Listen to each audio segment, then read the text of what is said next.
كله مع بعضه، البصل والبطاطس والفلفل كنت نسيت اقطعه فقطعته، وبعدين هدعكهم كلهم مع بعض. هحط الاول فلفل اسود وملح، فلفل اسود اهو، انا شخص بيحب الفلفل الاسود، ملح،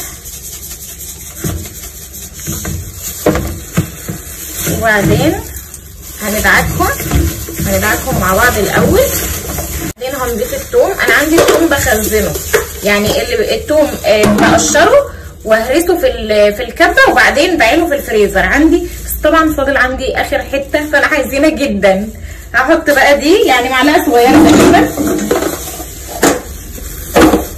وبعدين هحط رشه كمون. على فكره البطاطس بتحب الكمون والثوم قوي. هحط رشه كمون، وبعدين هنعمل عصير الطماطم. وانا هحط صلصه، انا هحط صلصه علشان الصلصه بتخلي لونها احمر قوي فبتخلي شكلها جميل.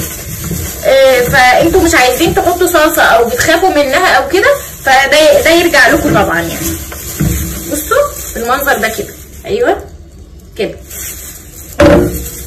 هقلع الجلافز الاول وبعدين نروح نعمل عصير الطماطم. مقطعاها اهو، طبعا انا مش عامله كميات كبيره يا جماعه علشان حرام، انا هعمل كميات كبيره علشان الفيديو. طيب بعد ما اعمل كميات كبيره الكميات دي هتروح فين؟ حرام يعني. هجيب الميه الاول،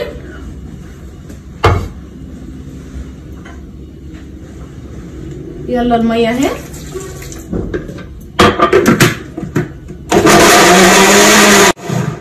بس خلاص عصير الطماطم كده اتعمل.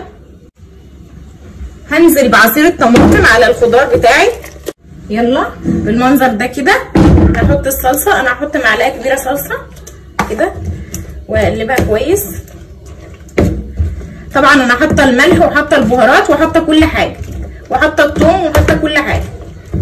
هنزل بيها في الصينيه بقى على طول. الصينيه بتاعتي هنزل بيها بالمنظر ده كده، طبعا مش شايفين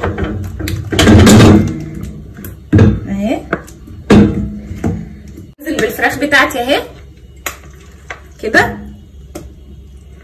ايوه